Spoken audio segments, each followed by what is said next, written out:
नमस्ते दोस्तों, मैं हूं जयति और आप देख रहे हो कॉफी विद मॉम। दोस्तों, आज के इस टॉपिक पे मैं बात करने वाली हूं गर्भ संस्कार के बारे में, भी फुल्ली डिटेल में। तो मैंने पहले भी गर्भ संस्कार के इंट्रोडक्शन के लिए एक वीडियो बनाया हुआ था कि गर्भ संस्कार क्या होता है, और मैंने कुछ टिप्स आपके साथ शेयर किए थे। लेकिन इससे मेरी भी काफ़ी क्यूरियोसिटी बढ़ी थी एंड मुझे गर्भ संस्कार के बारे में और डिटेल जानना था। इसलिए मैंने एक प्रॉपर 2 महीने का वर्कशॉप जो होता है इसका, वो अटेंड किया और मैंने बहुत कुछ सीखा। बहुत सारी चीज़ों को मैंने प्रैक्टिस में लाया एंड मैं रेगुलरली प्रैक्टिस कर रही हूँ। तो जब क्लासेस के बारे में सोच रही थी, मैं वर्कशॉप्स के बारे में, तो 2 सबसे मेन प्रॉब्लम जो मुझे लगता है मोस्टली मॉम्स को फेस करना पड़ता है। First is financial issue and second is time, right? क्योंकि उनका एक पर्टिकुलर टाइम होता है, उस टाइम में आपको अवेलेबल होना पड़ता है, जो कि हर एक के लिए पॉसिबल नहीं होता। इसलिए जो वो 2 महीने में मैंने सीखा, मैंने उन सबका एक प्रॉपर नोट्स बनाया और वो मैं आज आपके साथ शेयर करूंगी एकदम डिटेल में, बहुत ही आराम से, ताकि आप लोग घर बैठे ही बिना 1 रुपए खर्च किए जब भी आपका मन हो, आप इन टेक्निक्स को यूज़ में ला सकते हो। आप गर्भ संस्कार का पूरा फ़ायदा उठा सकते हो। इसलिए मैं आपसे रिक्वेस्ट करूँगी, हो सकता है ये वीडियो थोड़ा सा बड़ा हो जाए, बिकॉज 2 महीने की जर्नी है एंड गर्भ संस्कार इज़ अ साइंस। मैं साइंस के साथ एक्सप्लेन करने वाली हूँ। सो ये समझना बहुत ज़रूरी है। तब आप चीज़ों को जो फॉलो करना है ना, वो हार्डली 15 से 20 मिनट का काम है डेली का। ठीक है, डेली आपको 15 से 20 मिनट देना और इन चीज़ों को फॉलो करना है। लेकिन इसके पीछे की साइंस समझना और उसको प्रैक्टिस में लाने के लिए आपको जो चीज़ें, जो इन्फॉर्मेशन चाहिए, वो मुझे थोड़ा टाइम लगेगा एक्सप्लेन करने में।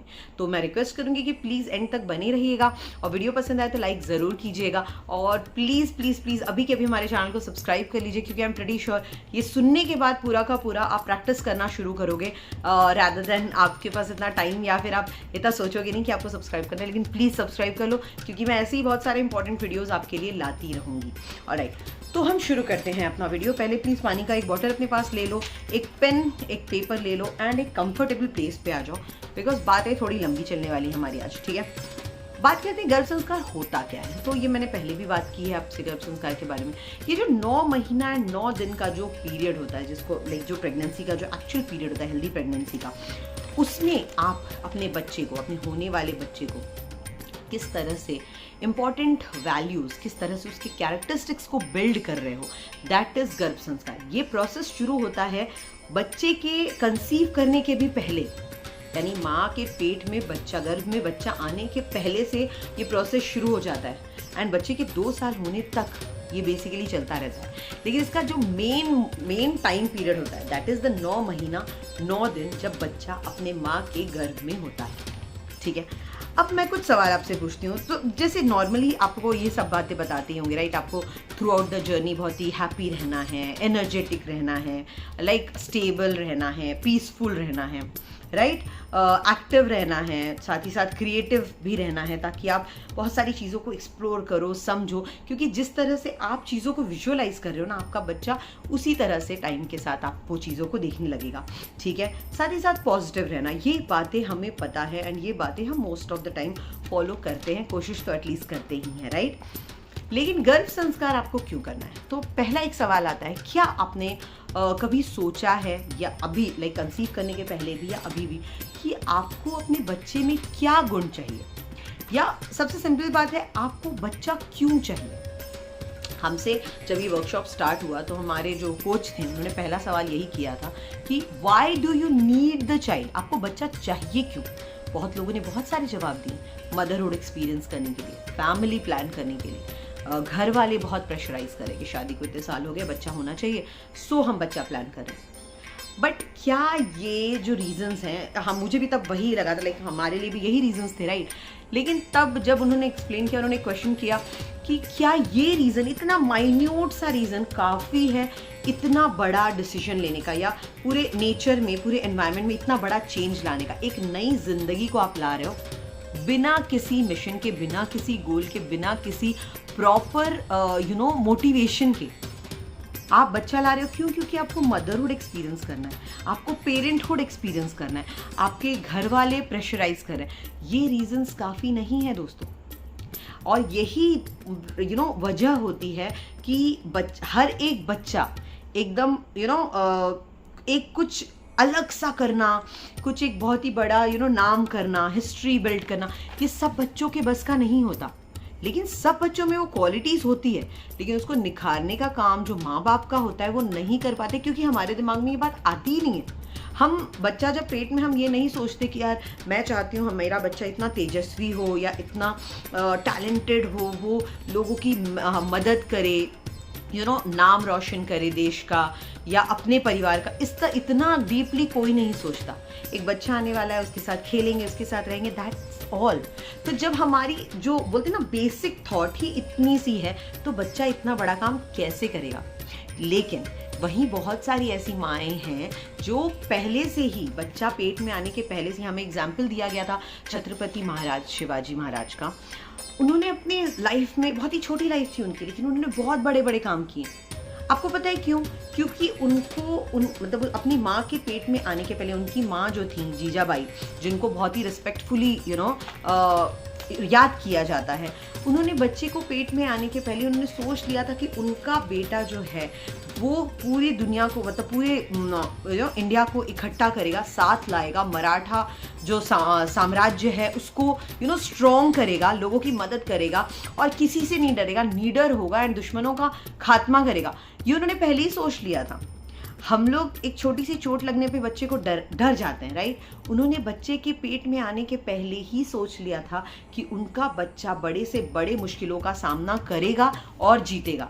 बहुत सारे पेरेंट्स हैं जिनका सोच ऐसा है, जो सोच की बीज वो बच्चे के अंदर पेट में ही डाल देते हैं और वो बच्चा बड़ा होके कुछ नया, कुछ अलग, कुछ बड़ा करता है। तो यहाँ घूम फिर के बात आ जाती है माँ बाप के सोच की।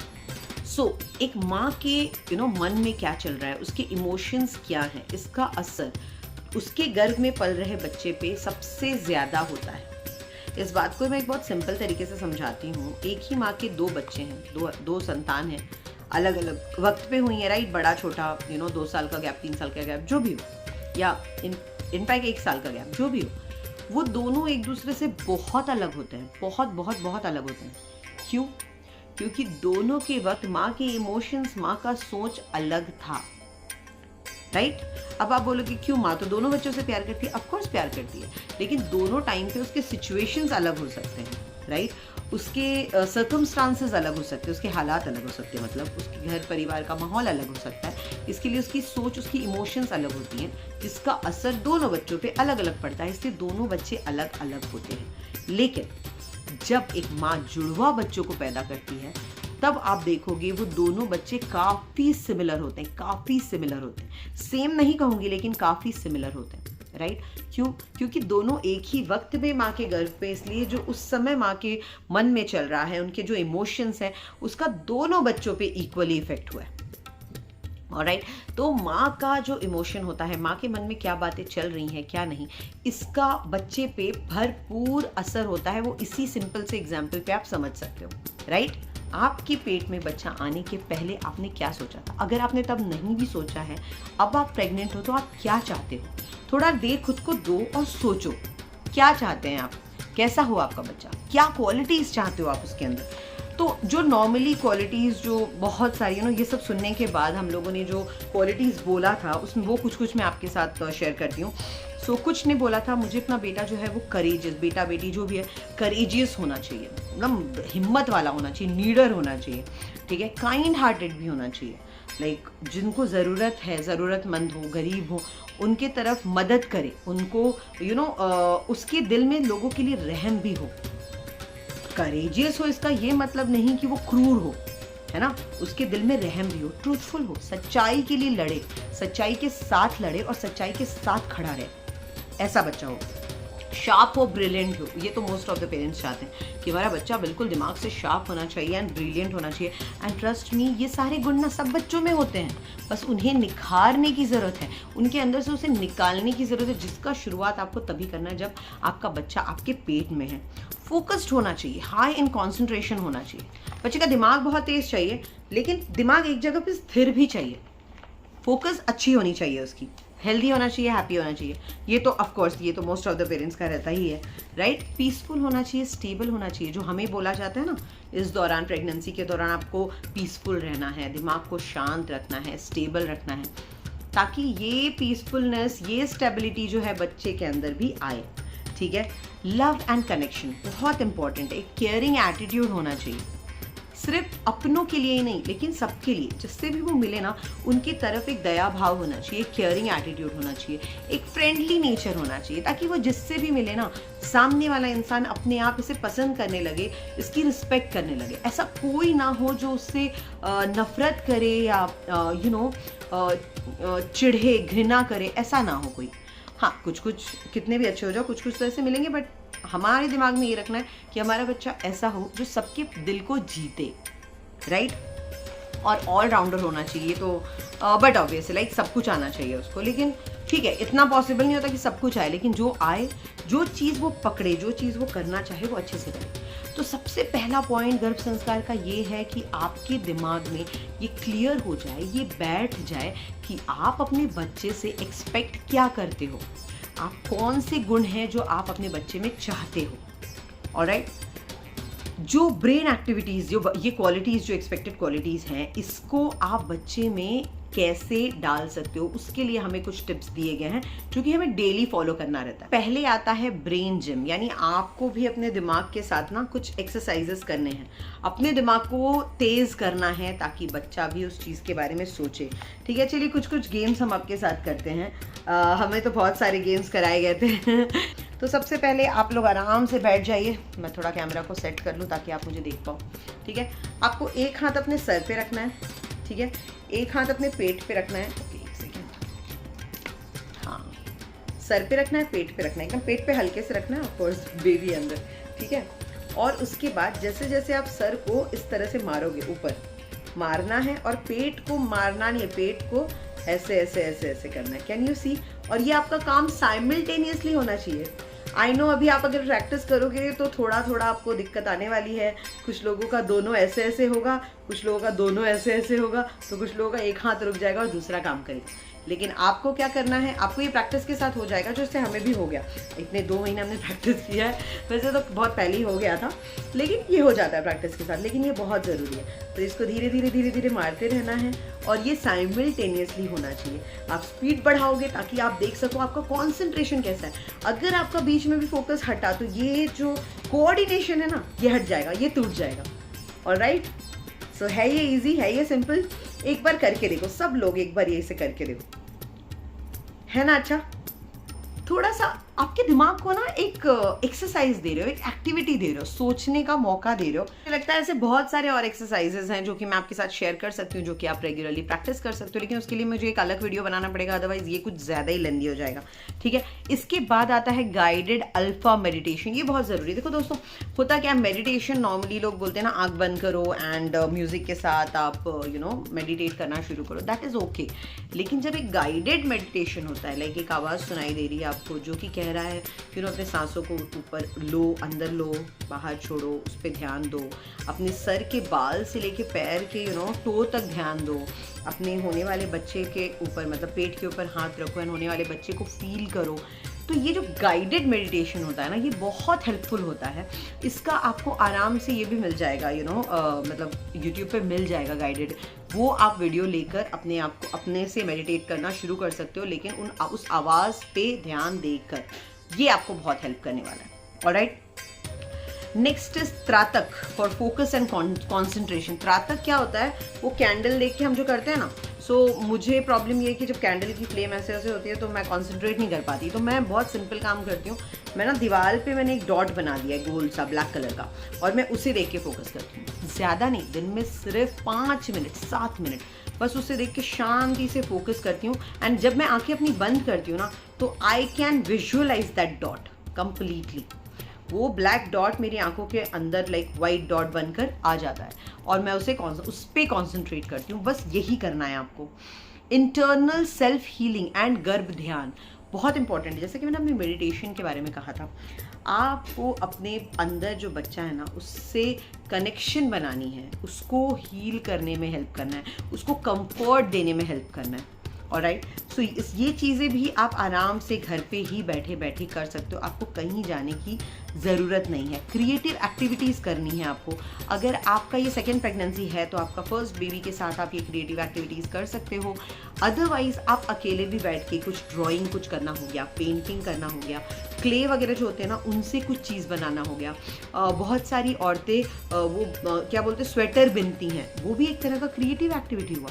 आप बच्चे के लिए कुछ कर रहे हो, आप क्रिएटिव एक्टिविटी में और बहुत कुछ कर सकते हो, लेकिन जब आप स्पेशली बच्चे के लिए कुछ करते हो, बच्चे को ध्यान में रख के करते हो, तब वो कनेक्शन उनके साथ ज़्यादा अच्छे से मेल खाता है। तो स्वेटर बनाना हो गया, उनके लिए कुछ ड्राइंग पेंटिंग बनाना हो गया, इस तरह की चीज़ें आप जब करते हो तो आप अपने बच्चे से ईजिली कनेक्ट कर पाते हो और उससे उसका मन के साथ ये कनेक्शन आप जो है बिठा पाते हो। ठीक है, बेबी इन माइंड। देखो ऐसे आप कहोगे कि यार मैं पूरे दिन बिजी रहती हूँ, लाइक अगर मैं कहूँ आपको कि आपको पूरे दिन एक्टिव रहना है, आपको पूरे दिन बिजी रहना है, क्रिएटिव रहना है, तो आप बोलोगे यार ऑफिस है हमारा, हम पूरे दिन बिजी रहते हैं। लेकिन क्या उस थ्रू आउट डे आप अपने बच्चे को दिमाग में रखते हो? हम काम में बिजी हो जाते हैं, हम भूल जाते हैं, कई बार तो हम ये भूल जाते हैं कि हम प्रेग्नेंट हैं, अनलेस एंड अनटिल पेट में थोड़ा अनकंफर्टेबल हो या ऐसा कोई प्रॉब्लम हो, राइट।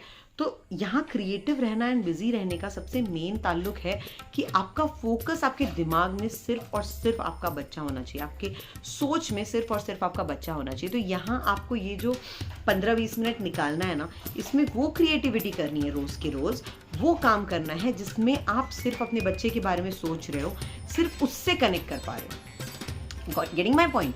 क्योंकि आप ये 9 महीने जितने देर आप उसके साथ कनेक्शन बनाओगे ना, आप जो कर रहे हो, चाहे वो क्रिएटिव वर्क हो, ब्रेन एक्टिविटी हो, जो हो रहा है वो उसके साथ कनेक्शन बैठेगा।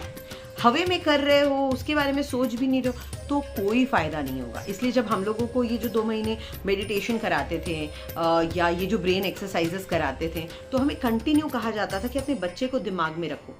आप ये जो एक्सरसाइजेस कर रहे हो, आप ये जो मेडिटेशन कर रहे हो, आप ये जो भी क्रिएटिव वर्क कर रहे हो, आप अपने बच्चे को दिमाग में रख के बच्चे के साथ एक कनेक्शन बना के फिर करो, तब भी उसको इसका फ़ायदा होगा। ठीक है, आप ये बहुत प्रैक्टिस के साथ कर सकते हो, लेकिन अगर आप इसको जल्दी फ़ायदा उठाना है तो आई वुड सजेस्ट आप भी ऐसा एक वर्कशॉप ज्वाइन कर लो, क्योंकि वहाँ जिस तरह से टेक्निकलिटी के साथ सिखाया जाएगा वो आपको बहुत जल्दी आ जाएगा। लेकिन अगर आप टाइम एंड पैसा दोनों इन्वेस्ट नहीं करना चाहते हो तो आप ये घर पे ही प्रैक्टिस कर सकते हो एंड आप धीरे धीरे सब कुछ सीख जाओगे, आराम से सीख जाओगे। ठीक है, आपको अपने बच्चे को विजुअलाइज करना है पेट में एंड स्माइल करना है। जब उसके बारे में सोचो ना, तब स्माइल करो कि वो कैसे मुड़ रहा होगा, कैसे क्या कर रहा होगा, एंड एक स्माइल आनी चाहिए आपके चेहरे पे। आपकी वो खुशी आपके बच्चे को फील होगी। ठीक है, ब्रेन जिम के कुछ एक्सरसाइजेज में आपको अभी नया वीडियो बनाऊंगी, मैं उस पर डाल दूंगी ताकि आप वो वीडियो कभी भी ऑन करके वो एक्सरसाइजेज जो है वो फॉलो कर सको। ठीक है, अब इमोशनल प्रॉब्लम्स बहुत ज़्यादा आते हैं एंड वी अग्री आते हैं, लेकिन आपको इन्हें ओवरकम करना है। और ये जो प्रोसेस चीज़ें बताई ना मैंने, इससे आप ये चीज़ें ओवरकम कर सकते हो। ठीक है, अब ये प्रॉब्लम्स क्या क्या होते हैं? पहले तो फियर ऑफ मिसकैरेज, ये एक इमोशनल प्रॉब्लम होता है, बहुत सारी औरतों को होता है कि नहीं कंप्लीट हो पाया प्रेगनेंसी, या मेरे अनबॉर्न चाइल्ड को कुछ हो गया तो ठीक है, डिलीवरी पेन कितना होगा, कैसा होगा, मैं उसे झेल पाऊंगी या नहीं, या मेरा बच्चा उसे झेल पाएगा नहीं, क्योंकि वो पेन सिर्फ आपके लिए नहीं होता, वो स्ट्रगल बच्चे के लिए भी होता है, राइट। तो वो उसे झेल पाएगा नहीं, फिर बच्चा बाहर आने के बाद ठीक तो होगा ना, या बच्चा जब अंदर है वो ठीक तो है ना, ये सब जो डर है ना हमारे अंदर हमारे साथ, वो डिलीवरी के बाद तक रहता है। तो ये जो एक्टिविटीज़ हम करते हैं ना रोज़ के रोज़, ये इस डर को, इस इमोशनल फीलिंग को भी हटाने में हेल्प करता है। एंड आप बिलीव नहीं करोगे, लेकिन जो पोस्टपार्टम डिप्रेशन की बात करते हैं, ये मेन चीज़ें होती हैं जो एक्यूमुलेट होकर, ये जो डर है हमारा, ये सब एक्यूमुलेट होकर हमें प्रेगनेंसी के बाद जब पूरा का पूरा वो हैसल ख़त्म हो जाता है, नए बच्चे आने का, नया वो जो एक्साइटमेंट होती है वो थोड़ा सा फेड होने लगती है ना, तब ये डर हमें घेर लेता है, कवर कर लेता है, और तब ये इमोशनल डिप्रेशन एंड तब ये पोस्टपार्टम डिप्रेशन का जो प्रॉब्लम होता है वो शुरू हो जाता है। ऑलराइट, तो बहुत ज़रूरी है आपको इन चीज़ों से अपने आप को बाहर निकालना, और उसमें ये सारे एक्टिविटीज़ जो हमने कहा वो आपको बहुत हेल्प करने वाला है। ठीक है। साथ ही साथ आपको अपने खान पान एंड एक्सरसाइज ये सब चीज़ों का तो ध्यान रखना है। ये तो बहुत ही बेसिक चीज़ है, इसमें मुझे नहीं लगता कुछ बताने की ज़रूरत है। ये तो आपको लाइक करना ही करना है। लेकिन इसके साथ साथ मेडिटेशन करना, जो कि हमने कहा सेल्फ हीलिंग करना, ब्रेन जिम के एक्सरसाइजेज जो अभी मैं आपको और बताने वाली हूँ अगले वीडियो में, ठीक है। त्राटक जो फोकस करने बोला, साथ ही साथ गर्भ संस्कार म्यूजिक भी बहुत सारे अवेलेबल हैं यूट्यूब पे। आपको कहीं जाने की जरूरत नहीं, आपको 1 रुपये खर्च करने की जरूरत नहीं। आपको खर्च करना है तो अपना टाइम, अपना एनर्जी और पेशेंस, और ये आपको रेगुलरली करना है। आप बिलीव करोगे, हमने जब शुरू किया था तो हमें कहा गया था 15-20 मिनट करना है, 15-20 मिनट करना है, लेकिन वो 15-20 मिनट होता नहीं, वो खींच के 40-45 मिनट तक हो जाता है। लेकिन उसके बाद इन चीज़ों से इतनी सुकून मिलने लगती है, इतना अच्छा लगने लगता है कि हमारा लिटरली एवरी डे का जो प्रोसेस है ना, हम उसे खुद 1 घंटे तक करना चाहते हैं, करना पसंद करते हैं, ठीक है। जिसमें से हम शुरुआत करते हैं मेडिटेशन के साथ, उसके बाद करते हैं हम थोड़ा फिजिकल एक्सरसाइज, उसके बाद करते हैं हम त्राटक जो फोकस वाला है वो करते हैं, ठीक है। उसके बाद हम अपने आप को जो मतलब बोलते हैं ना, आराम से रिलैक्स करके हम गर्भ संस्कार म्यूजिक सुनते हैं। जब ये चीज़ें होती हैं उसके बाद हम लोग 15-20 मिनट जो ब्रेन एक्सरसाइजेज हैं वो 2-3 कर करके अलग अलग दिन अलग अलग करते हैं, ठीक है। ये होने के बाद हम जो फिजिकल एक्सरसाइज है वो तो करते हैं, साथ ही साथ कुछ क्रिएटिव चीज़ करते हैं। जैसे कभी हमने पॉट्स बनाए मिट्टी के, कुछ भी हाथ से गीली मिट्टी को ना बर्तन टाइप बना दिया, पेंटिंग वेंटिंग कर लिया, कुछ भी करते हैं ताकि हम सिर्फ और सिर्फ अपने बच्चे से कनेक्ट हो पाएँ एंड सिर्फ और सिर्फ पूरा टाइम उसको सोच पाए, एटलीस्ट थ्रू आउट वो टाइम। उसके बाद तो आपके पास इतना टाइम नहीं होता, आप भी जानते हो, घर है, काम है, और मेरे लिए तो मेरा बेबी भी है एक ऑलरेडी, शिवन्या, तो मुझे उसके ऊपर भी ध्यान देना पड़ता है। सो इतना आप कंटिन्यू जो न्यू बेबी है उसके बारे में नहीं सोच सकते हो, राइट। लेकिन ये जो 1 घंटे का टाइम होता है ना, ये हम सिर्फ और सिर्फ अपने बच्चे के साथ कनेक्ट करते हैं। एंड उसके बाद ये पूरा सेशन खत्म होने के बाद हम फिर से रिलैक्स पोजीशन पे आके गर्भ संस्कार म्यूजिक जो होता है, थेरेप्यूटिक म्यूजिक होता है, एंड फ्री में आपको यूट्यूब पे भरे पड़े हैं। जस्ट सिलेक्टेड जो आपको सुनने में अच्छा लग रहा है आप वो सुनो और रिलैक्स करो। एंड इस तरह से हमारा रोज़ का 1 घंटा गर्भ संस्कार का जो पूरा सेशन है वो चलता रहता है, और हम रोज़ के रोज़ इसे फॉलो करते हैं। टाइमिंग अब जो वर्कशॉप्स ख़त्म हो गए, हम घर पे अपने से करने लगे, तो टाइमिंग एकदम फिक्स नहीं रहता। कभी 10-15 मिनट लेट होता है, कभी सुबह का दोपहर हो जाता है, लेकिन होता हर रोज़ है। एंड दैट इज़ फाइन अगर आप एकदम सेम टाइमिंग पे नहीं कर पा रहे हो, क्योंकि मेरा पूरा टाइम डिपेंड करता है शिवन्या के ऊपर। जब वो सो गई है या वो किसी चीज़ में बिजी है तब मैं फ्री हूँ और तभी मैं कोई चीज़ कर सकती हूँ। तो ऑफकोर्स ऐसे कोई ना कोई आपके पास भी चीज़ें होंगी, राइट, जो आपका पूरा टाइम जो है वो कंज्यूम करती हैं, तो आपको इन चीज़ों का ध्यान रखना है। सो ये मुझे लगता है मैंने गर्भ संस्कार का पूरा अपने वर्कशॉप में जो जो सीखा, मैंने आपके साथ अच्छी तरह से, आई डोंट थिंक मैंने कुछ भी मिस आउट किया है, अच्छी तरह से आपके साथ शेयर किया है। हाँ, बस मेरा ब्रेन एक्सरसाइजेस बाकी है, वो मैं एक नेक्स्ट वीडियो में बनाऊँ, क्योंकि वो एक्चुअली बहुत टाइम लेने वाला, और मैं चाहती हूँ कि जब आप वो वीडियो ऑन करो ना, तब वो एक्सरसाइजेस आप मेरे साथ करो, बाकी आपको पूरा सुनने की जरूरत ना पड़े। ऑलराइट, तो वो एक छोटा सा वीडियो में बना के डाल दूंगी। Thank you so much, have a nice day. इस पूरे के पूरे गर्भ संस्कार टेक्निक को फॉलो कीजिए और हमें बताइए कि आपको कैसा लग रहा है। 3-4 दिन फॉलो कीजिए, आपको इतना अमेजिंग लगेगा, आप खुद हमें मैसेज करोगे, हम जानते हैं। और ये वीडियो को प्लीज़ लाइक कीजिए, ज़्यादा से ज़्यादा शेयर कीजिए, ताकि इसको ज़्यादा से ज़्यादा लोग यूज़ कर पाएँ, ज़्यादा से ज़्यादा लोग इसका फ़ायदा उठा पाएँ। Thank you so much for watching coffee with mom. Keep watching, please please please subscribe करना मत भूलिएगा। Thank you so much.